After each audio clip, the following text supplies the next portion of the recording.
Oh, anyway, sorry, my video cut out because I had some shit that I forgot to delete. So, anyways, but yeah, we got our cute little outfits, cute little slutty outfits, just like little thotties, and we went, and it was fucking incredible. I remember one of the most magical, like, points in that day was actually when we first got there, and we were standing in line, and, you know, because we wanted to get there, like, we wanted to be there from doors open to doors closed, like, we were there for it. So we're waiting for doors to open, and we're in line, and I'm more of a shy person in new experiences like that, when there's a whole lot of new things happening, new places and stuff. So I was kind of keeping to myself, but she's the opposite. Like, new places and experiences like that, she's just gonna like get over it by just like talking to and meeting everybody, and just like being like out there, you know, which I am trying to do more myself, but it's a skill for sure. Anyway, so she mentioned that it was our first rave to like the people that she was talking to in front of us or whatever, and like, I shit you not, the whole like line like surrounding us just turned around and was like, did I hear somebody just say it's their first rave? And like swarmed us. There's a plane up there, like right up there. Anyway, like swarmed us with like love and like candy bracelets, and just we're like, welcome, we're so happy to have you. You know, did Plur, which is another thing. Before we went, I mentioned to this, again, the universe poking me, right, reassuring me. If you look for it, it's happening all the time, whether you're paying attention or not. It's just whether you see it, okay? I promise you that. Look for it, and it's happening. But the universe poked me. We got this new coworker at the truck stop in my office, and because I worked in the shop as a service writer, and so we got another service writer, and we were just talking, and I was like, yeah, I'm gonna go to a rave this weekend. Because he went to raves almost every weekend, and he was always talking about it. And so I told him, I was like, I'm going to a rave this weekend. I'm doing it. And he goes, you're going? Do you know about Plur? And I was like, no, what's that? And he's like, oh. And he told me. So I was ready. I had bracelets, kind of looked like this one, from the same set of beads, but not that one. And yeah, so we like had this amazing night. That's where I got this. All my other candy that was given to me, I traded with other people except for this one, because people were going nuts with the candy at that one. It was awesome. But I kept this one because it was a really nice interaction, and I wanted to keep something. I wanted to keep at least one, you know what I mean, to remember. And I'm so glad I did. So glad I did.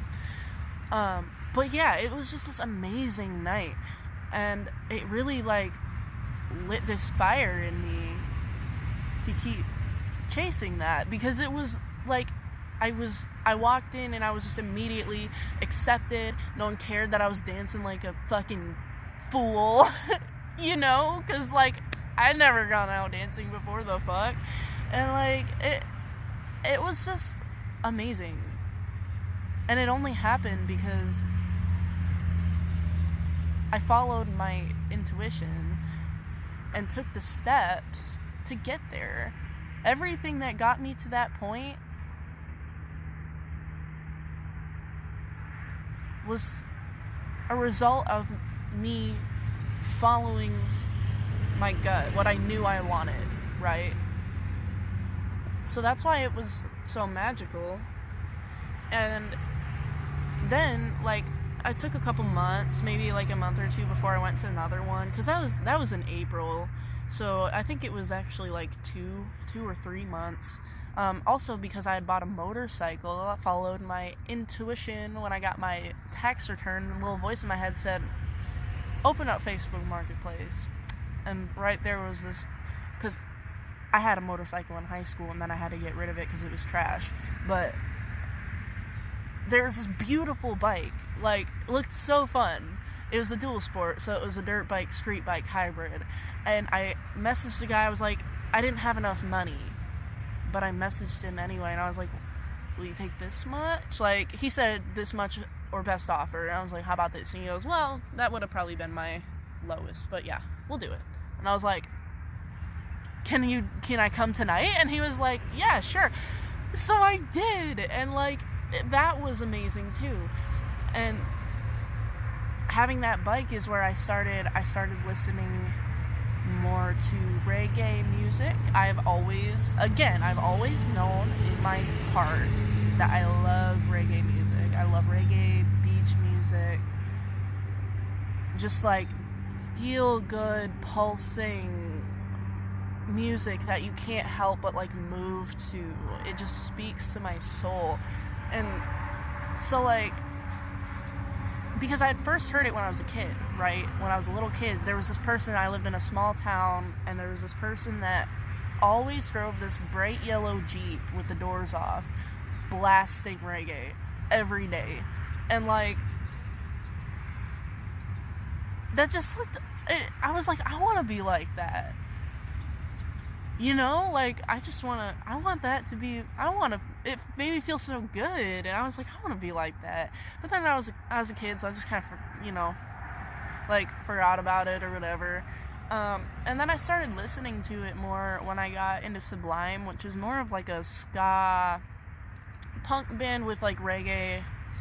A lot of their older stuff has more reggae elements in it, but anyway, love them. They're like my favorite band. I started listening to them more, and since they have those reggae elements, I started listening to bands like Slightly Stupid more, and other,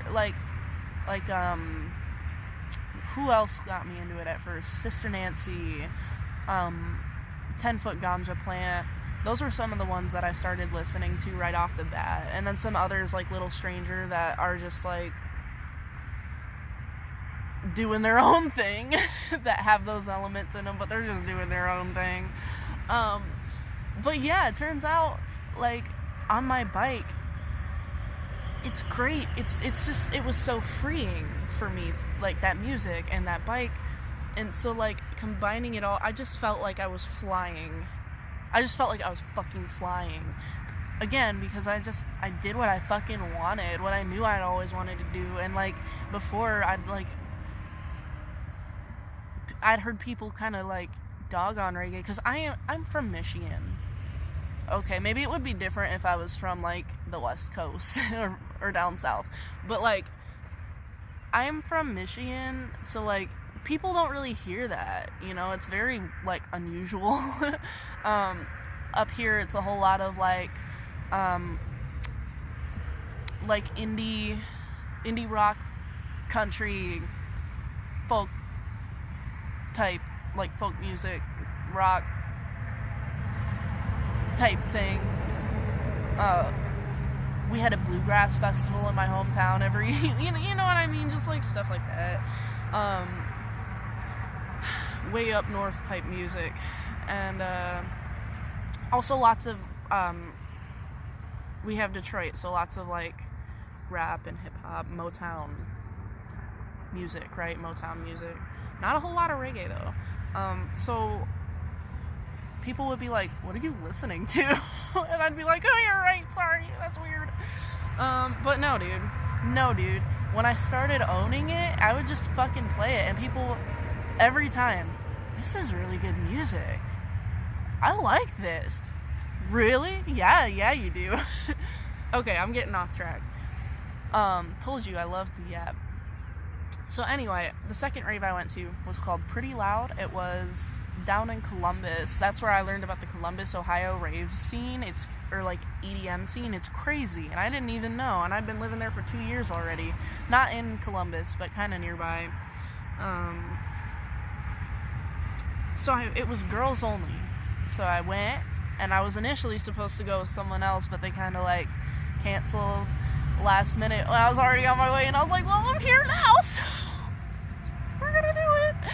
And I got lost on my way in. Security guard had to help me find the front entrance. But once I was in, and like, it was hard for me to let go at first because I didn't know what to do with myself, but then I just did. I just said, fuck it, who cares? And I let myself go, and I ended up making friends with these beautiful women because we saw each other's outfits, saw each other eyeing each other's outfits, and we were just like, you look amazing, and your energy is fantastic. And we ended up getting each other's Instagrams, and like, we walked each other out to our cars, made sure everyone got back safe, again, because I followed what I wanted to do, baby. And then after that, like, must have been later that month. It was a crazy month. Actually, so much I could say. Later, I had got, like, all throughout that month even, I had been getting this advertisement, right, for this festival called Everwild in my state. That was a reggae festival in Ohio. What? And I kept getting these ads for it, and I had all these bands that I had just started getting more into while I was on my bike. Bands like Slightly Stupid that I had already known for a couple of years, but I had only just explored them more when I got my bike. Slightly Stupid, Iration was one, Little Stranger was gonna be there, Tropidelic, I think K-Bong was there, like all these like reggae and beach music like bands and groups were gonna be there, and I just found out about all of them, and I was like, this is incredible, what amazing timing. And so I said fuck it, and I bought a single day pass for the last day of the festival when Stupid would be there, and I was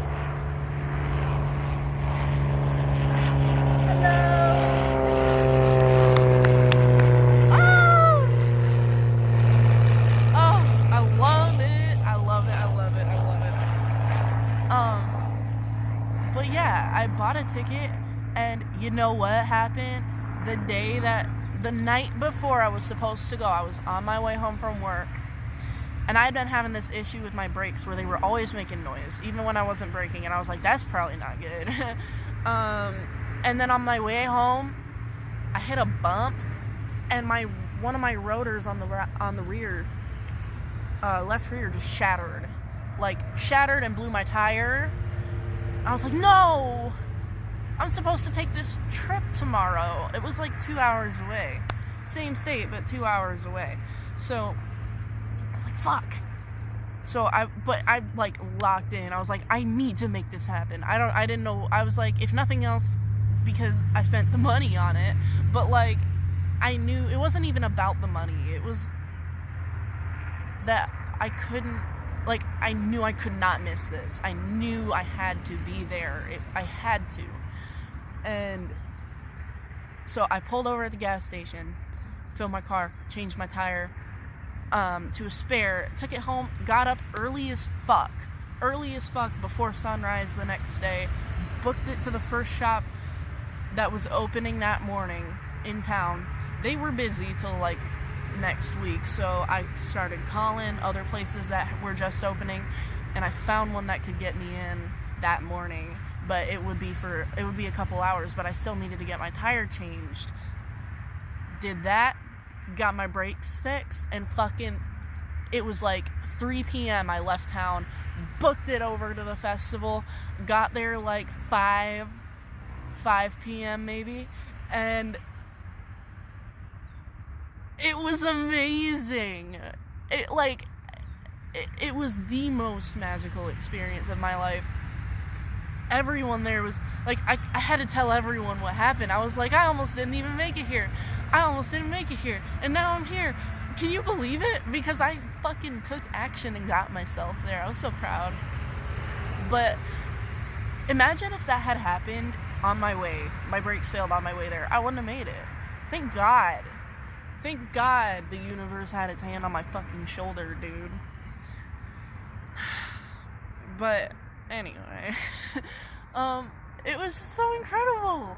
I had all, like, these surreal moments where these bands were playing these songs in front of me that I had, like, grown with, that had taught me so much. And now I'm here watching them live with all these amazing people around me who are so loving and just free and artistic and happy to be here. Like, it was just so amazing. People of my kind, you know? And when Slightly Stupid came on, y'all, oh my God. I had this moment, like, they came on and they played this song. They opened with this song called Wicked Rebel, which is, like, a really fun song. I think it's a really fun song. And not only was it, like, it was cool for so many reasons. I was just playing it on the way there. The song, think about the name, Wicked Rebel.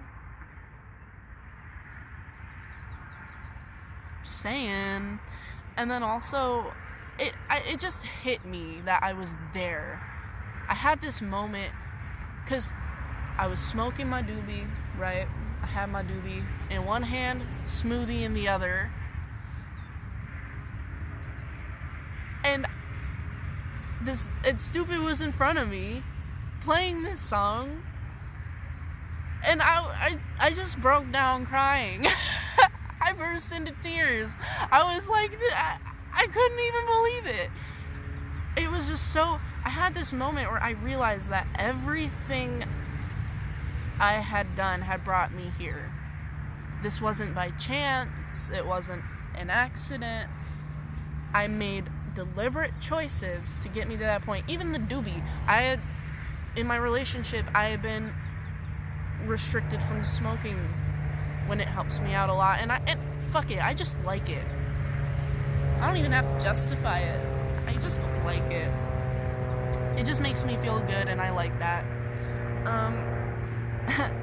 So yeah, like, to be here on my own at this festival, doobie in hand, smoothie in other, listening to this band that, like, people made fun of me for listening to, and there's all these thousands of people around me that also love them just as much. Like, how could you just not be overwhelmed with the magic of life in that moment?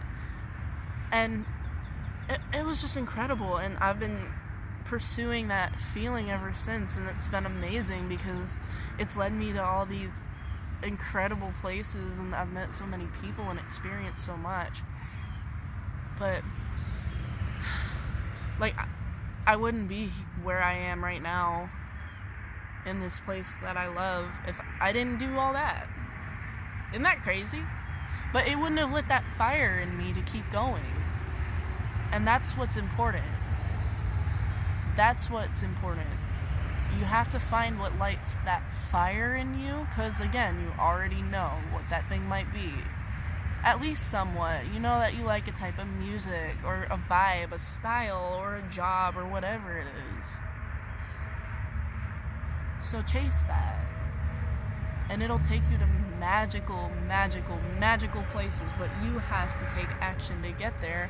The universe will poke you, but you have to look for it. You have to see it, notice it, thank it for the nudge, and then go take action. Pursue that thing, and realize it's not as unrealistic as you think. And you don't look as ridiculous as you think you do. And if other people think you look ridiculous, that's their fucking problem, not yours. Not your business, theirs, okay? Their issues. Let's just say that.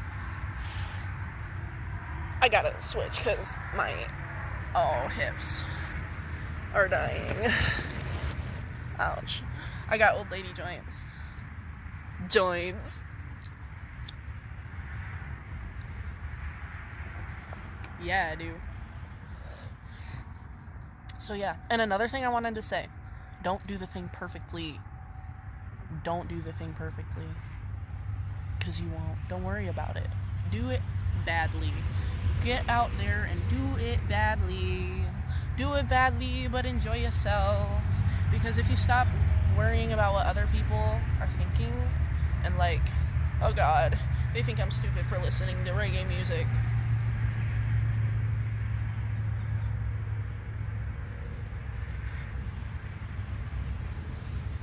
If you stop and just do it,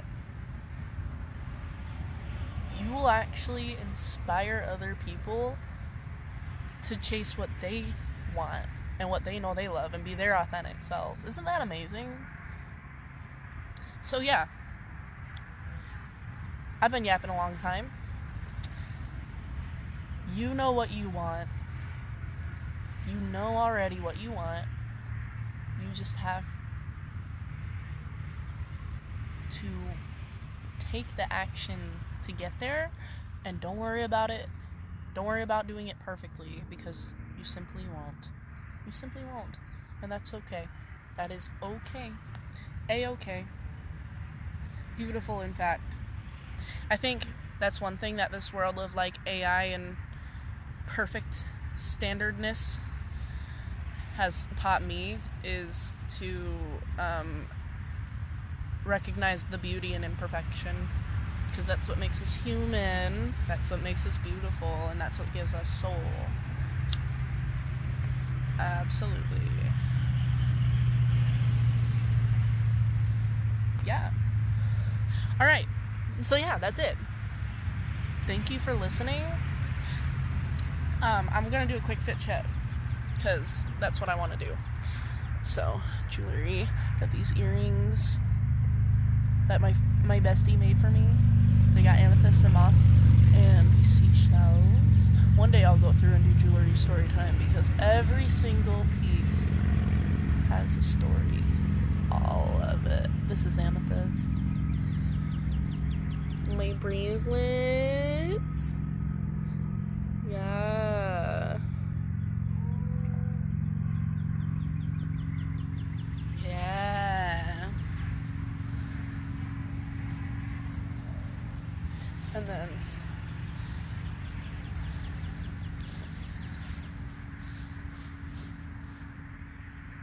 here it is.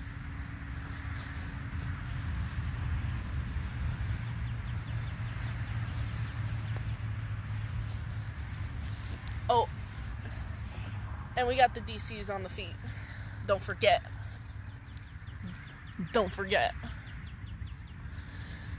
But yeah, so there it is. Thank you. If you made it this fucking far, fucking props, dude. And thanks for sitting with me. Holy shit.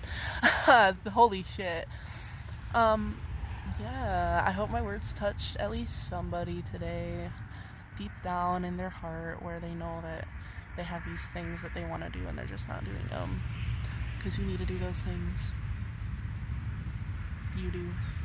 Okay. I love you. Thank you for coming to my planet. My planet. Thank you. I hope you decide to journey out to my planet another time for another rambling yapping session, for another smoke, for another whatever discussion of life lessons. Alright? Thank you for sitting here with me, and I'll see you next time. Mwah.